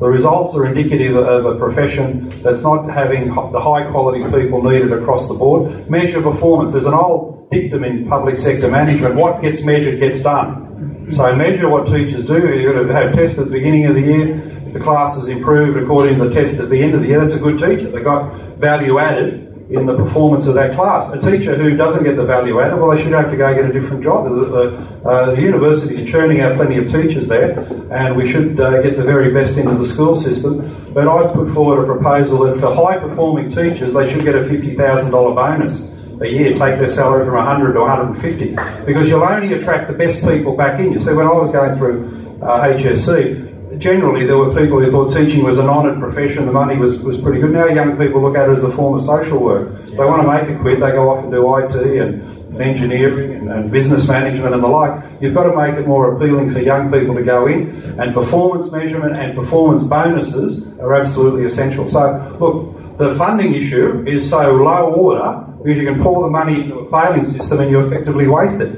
You've got to do 6 or 7 big things in education. This is absolutely critical. We can't fall further behind Queensland and embarrass ourselves as a state, and we're not going to be economically competitive and our young people won't get the results. You probably won't see the full detrimental impact of this for another decade, but our schools are in radical need of change and reform, and I'm hoping to do a lot of that if I'm elected to the upper house. we're still behind Kazakhstan. Okay, gentleman at the back in the white jacket. Yeah. I don't know how to stand up for your freedom of religion and at the same time want to attack the abhorrent practices which Islam is bringing to our country. How do you strike that balance? You have to codify the values of Western civilization. Religious freedom can't be allowed to become Sharia law, where someone can go to court and say, oh, you charge me of domestic violence, but here in the Quran are the 3 steps that lead me to domestic violence.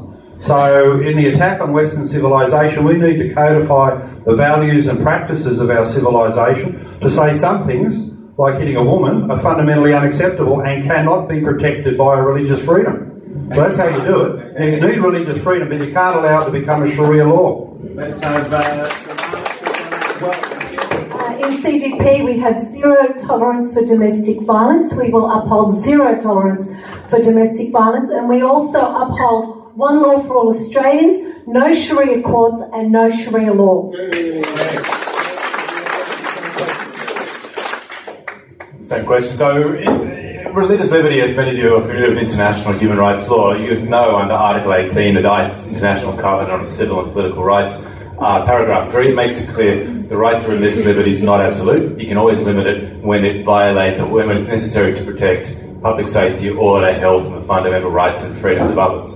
So, in the actual international human rights law itself, it makes it clear governments can limit religious liberty. And so, if you have an Islamist saying that they should be able to engage in their acts of violence and follow the Quran, even though it expresses violence or incites violence, then clearly that's not something that will be protected by religious liberty or something that governments are entitled to restrict. So it's not a threat. It's something that's permitted. You can limit religious liberty, so it's not a significant problem, I don't feel, under the actual international human rights law. So thank you, Greg. You sure it was paragraph 3?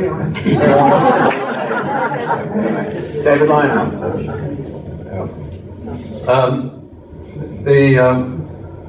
To a large extent, I agree with Mark. You need to know what your values are. Your values are free speech, are the rights of the individual, keeping the government small and out of your life to the maximum extent possible. I think Muslims are entitled to practice their religion in the same way that Christians and Jews and Muslims, Hindus and Buddhists are allowed to, within the constraints of the Judeo-Christian values that we have adopted as ours in this country. But I'm also of the view that you can't lump everyone in a religion into a particular category. That is identity politics as well. I'm a subscriber to the view of Daniel Pipes, who is you probably know, a very prominent Jewish commentator on the Middle East, that radical Islamism is a problem, moderate Islam is the solution. To lump them all together and to say Islam is the problem is a major mistake, because you're ignoring the source of the solution. Okay, so, let me just pick up on that. Let's Mark Latham, moderate Islam versus radical Islam. Well, this is a valid point that I know from my experience with the Islamic community in Western Sydney. There is a diversity. The Indian Fijian community I know quite well. They got kicked out of India for being Muslim. They got kicked out of Fiji for working too hard. And they came to Australia and worked hard and set up businesses, and their kids try hard at school. And they've been good contributors. At the other end of the scale, I suppose you can go to a place like Lakemba, Punchbowl, Wiley Park, and you'll see plotted on the map of terrorist-related addresses in Sydney, arrests in Sydney, a fair predominance in those areas. So, you know, some of the other groups have gone down the path of welfare dependency, not accepting Australian values, and this can lead to the radical Islam approach, and that's what we need to be against. All religions have got good and bad people, so... One nation policy to ban the burqa? Well, in public buildings, yeah, the burqa... So will you be pushing for that in New South Wales? Yeah, absolutely, in public buildings, because of the reason that there are security issues, but the the main reason is, again, the standards of our civilisation. We talk to each other face to face. We look at each other in the face, and there's no chance of Islamic women integrating into Australia because they can't have conversations and talk to people because no one talks to what Boris Johnson famously described as someone looking like a black letterbox. So, integration requires some basic standards that we take for granted in our civilisation, and face-to-face conversation is one of those. Now, as David mentioned at the beginning, One Nation was, Pauline Hanson was behind getting 10 million taken out of the UNRWA financing, which the Spectator and Outsiders and the Australian Jewish Association put a lot of work into. What more can be done to convince them to cut more of that funding, Mark? Well, that's a federal question that I'm sure One Nation will continue to pursue. Having made that progress, there sounds like there's more to be done. But, zero tolerance in all these areas I think is important. I think we come back to the education system. One of the things that really disturbed me, we never really found out what happened at Punchbowl Boys High when the school clearly had become the equivalent of an Islamic school. This was supposed to be a government school where the principal apparently was teaching it as a Islamic school. We never got to the bottom of what happened at the primary school there as well. So we need a lot more government transparency about the radicalism in the schools. There's supposed to be anti-radical programs. There's no evidence they're working. I've got to worry that a group called Bankstown Poetry Slam were allowed into 12 government high schools as mentors, and they're just Islamic ranters against our civilisation. So how they're regarded as mentors, it beggars belief. So there's a lot of things in the school system to be cleared up as well. Thank you, Mark. Latham. Next question. Yes. The British government has banned Hezbollah recently, and we have one section of Hezbollah that is operating here. So what are we waiting for? Okay, question we'll start with. We'll go each of you quickly. David, should Hezbollah be banned in New South Wales? Is that in Australia or New South Wales? So the question was probably better cast as should Hezbollah be classified as a terrorist organisation in the same way that Hamas is. The answer is yes. I believe that's the case. And I've been pretty relentless with our DFAT in pursuing where our money, taxpayers' money, is going to the so-called Palestinian territories, where it's ending up. And what we did identify with the help of David Adler was that some of it was ending up, at the very least, in promoting congratulation of terrorism, and we got some of that cut off. Some of it is going to Hezbollah, though, and that needs to be cut off as well. And one of the ways in which we can make that more likely is by classifying Hezbollah as a terrorist organisation, which clearly is. Yeah, I'm certainly supportive of that. Any organisation that's promoting violence, I think, is something that obviously should lead to them being declared as a terrorist organisation. And also another issue which we haven't discussed yet is the halal issue with the food and what's happening with the funds from that. And so that's a key policy that we have in the Conservatives. That we obviously, Cory Bernardi's been very big on this issue. I think it's a scandal as well that it's essentially a religious tax on our food, and so we don't even know which products have this halal tax on them, which in itself is scandalous. At least if we knew whether there was a tax, we could make a decision as to whether we want to support it. We don't even know what products are being taxed. We're not entirely sure what exactly the huge number of things. We don't know where the funds are going. There's a lot of questions, a lot of reports going on that it's going to places where none of us would be happy about. You just have to think about it. I always think about this. What if it was the money was going to, say, Jewish organisations or Catholic organisations? You'd have the Greens up, literally they would be riding in the street against this forced religious tax on their products. But it's an Islamic tax and they do nothing, and so we're definitely against it. Question here. Well, I do wanted another one, but now you brought that up. As a Jewish community, we really have to be very careful about going against halal, because that is just similar to the wedge. If you're going to say anti-halal and health there, with a halal stick on there, or sport, then the government will say, well, Well, you coach the guys, you know. You're just as same as halal. Okay, so what's your question? What's your question? Just like learn about halal. Sorry, I think I can respond to that. I think I understand the question. So I think the two, firstly it's labelled. So particularly when you purchase products, you know that it's a kosher, it's being approved by kosher. But my first problem is that halal. A lot of the halal products you don't actually know that they're actually labelled. Okay, let's get a few other opinions. Mark Latham on halal. No? David Leyonhjelm. Okay. We agree with the earlier discussion about Hezbollah. They should be labelled a terrorist organisation by the Australian government. Straight away. Now. We object to the halal tax, where the tax is being transferred to Islamic countries to promote terrorism. And other things. Thank you to the gentleman here. Let's have another question. The lady here. Thank you. Sorry, I'll have to ask you to be quiet, thanks. I get used, I'm always shutting down people on panels. As a pragmatic sort of person, I would like to hear some comments about parents determining a child's gender. Okay, one sentence each. David Leyonhjelm, parents determining a child's gender.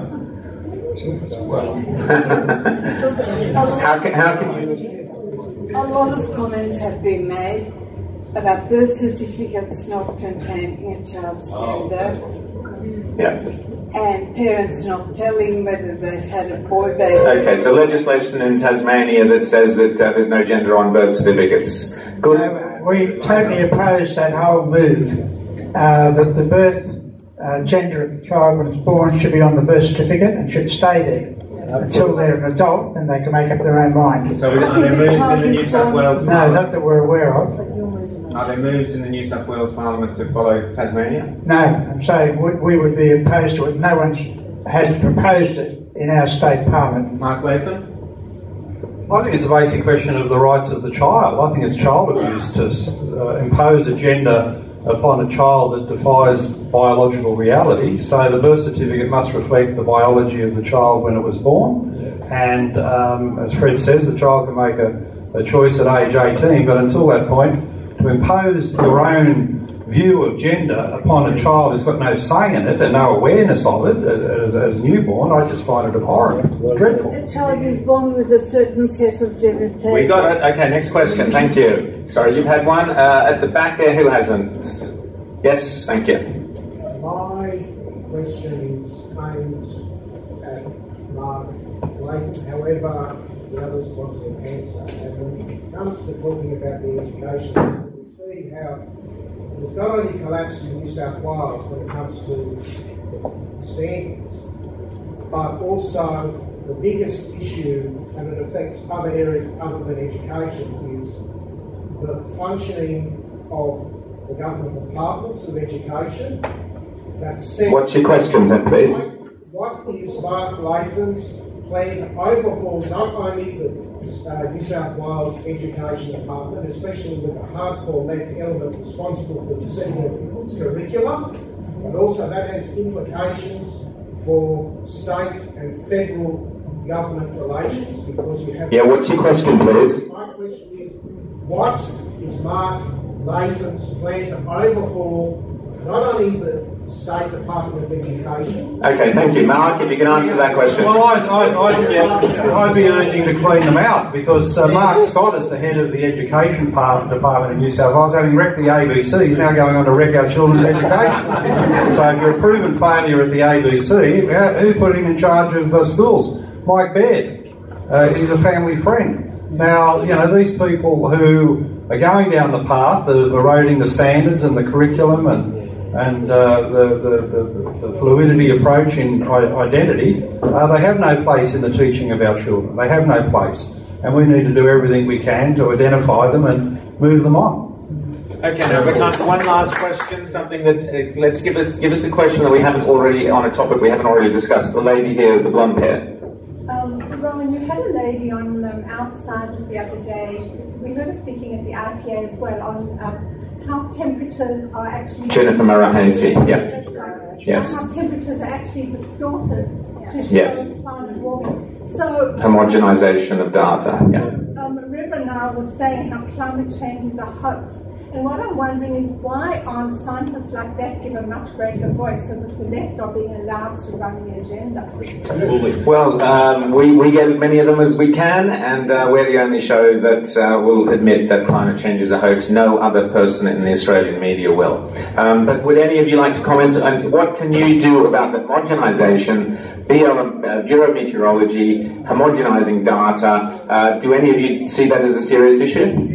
It's a federal issue. It definitely is an issue. I know Jennifer quite well, and I've discussed this issue with her. She's fighting the good fight.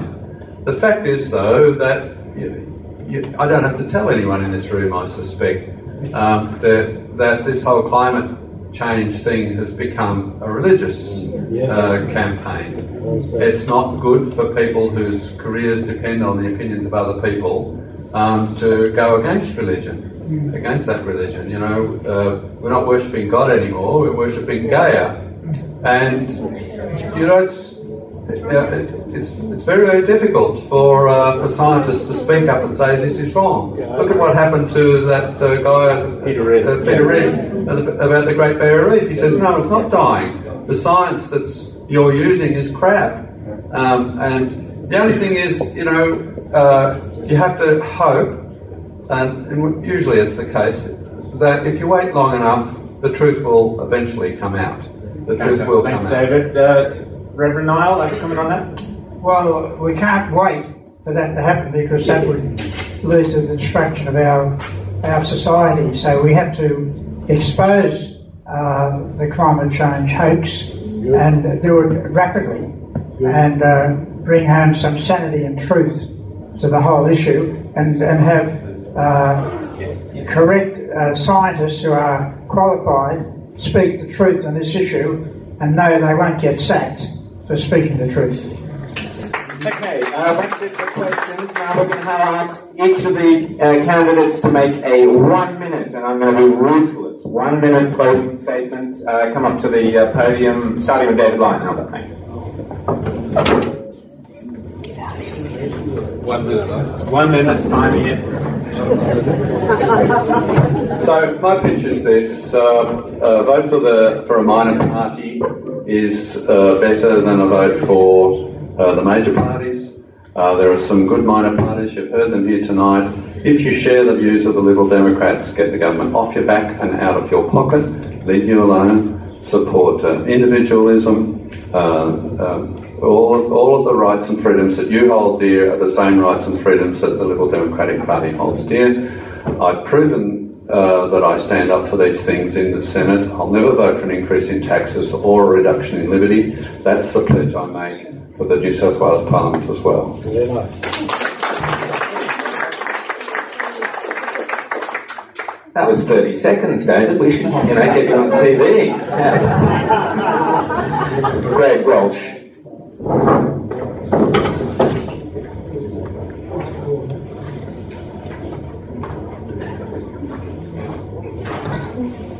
So again, just going back to what I was saying at the beginning, what's motivating me and so many of the people who are standing up for the Conservatives are some of the fundamental challenges that we're facing in our society, to community threats to religious liberty, to parental rights, to freedom of speech, we have an excessive immigration level, and we're clearly committed to reducing it by half. And we're very concerned about our education system, where teachers in schools and universities, they're no longer focusing on knowledge, skills and character. Instead, they're pushing extreme ideologies, especially this transgender ideology. So we're clear in terms of these problems that we're going to take steps against that, and you just have to look at the people who are standing up as candidates. Cory Bernardi's obviously been fighting valiantly for many, many years on these and other issues, and we have other people at state and territorial level who've been very clear on it as well. If you look at what I've published, especially on the religious liberty issue, I've been fighting for religious liberty for many years. We have Sophie York in New South Wales who's been a key fighter on many issues as well. We have Lyle Shelton in Queensland. We have many people at the state and territory and Commonwealth level who who have proven themselves to be willing to courageously fight.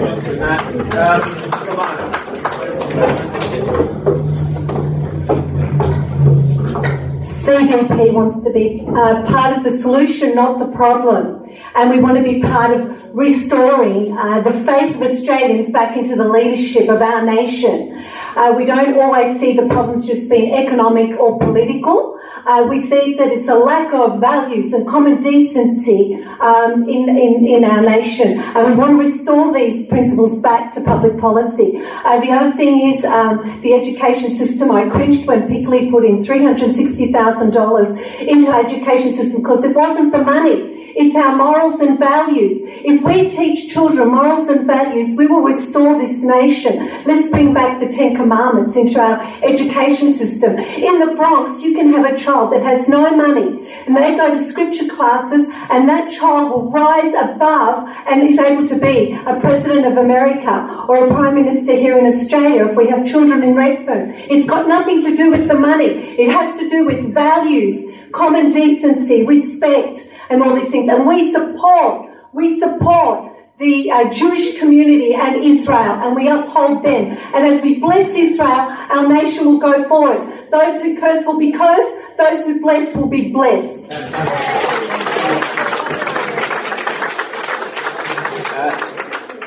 Now, I always learnt on Outsiders that you must always give Mark Latham the final words.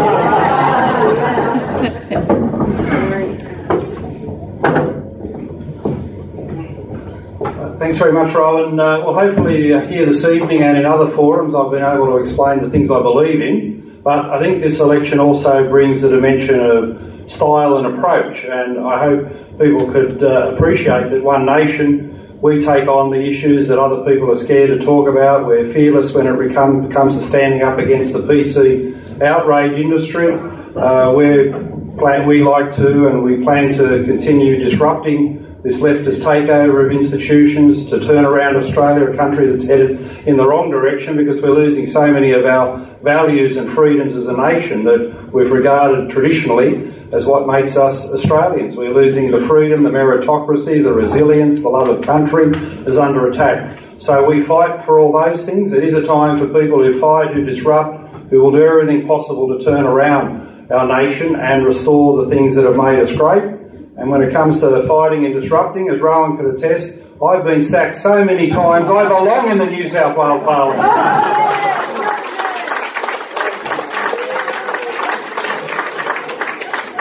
And as always, Mark was bang on 59 seconds, an absolute pro. I do miss him, we all miss him. Well, thank you everyone for coming. I want to thank Rowan Dean as our Master of Ceremony. And Rowan, I'm not sorry I stole your joke.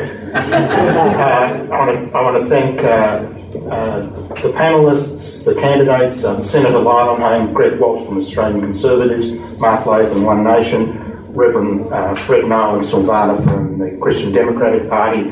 I think it says something about the respect of our community that when we asked the four, conservative-leaning minor parties, small parties in New South Wales, whether they'd participate in a forum for us, all of them said yes, and they sent their leaders or lead candidates. So thank you so much for doing so. Yeah. Now, I noticed that in the discussion, and I was very tempted to enter the debate, and because I'm a policy person, but I had to exercise restraint. But one of the issues that seemed to get the temperature up a bit was issues related to Islam. On the last glass panel on the left-hand side there, you'll see notices of our next events. We have coming to Australia, coming to Sydney next week, Dr. Zuhdi Jasser. Zuhdi Jasser is the president of the American Islamic Forum for Democracy. He's one of these very rare people who will disavow in a democracy political Islam. He will argue that if you're a Muslim and want to live in a democracy, you have to embrace the democratic values and etc. So I don't want to go into the depth of the issues, but We're holding 2 events with him, one on the 17th of March, one on the 19th of March, one on the north side, one on this side. You'll see it advertised on our Facebook notices and emails. Finally, and this is the only bit of advertisement, we know that about half the audience are AJA members and half are not. Over there on the desk are application forms for those of you who would like to support the association. Please consider it. And we also have our Australia-Israel friendship pins available there. They're included in the membership or available for $10.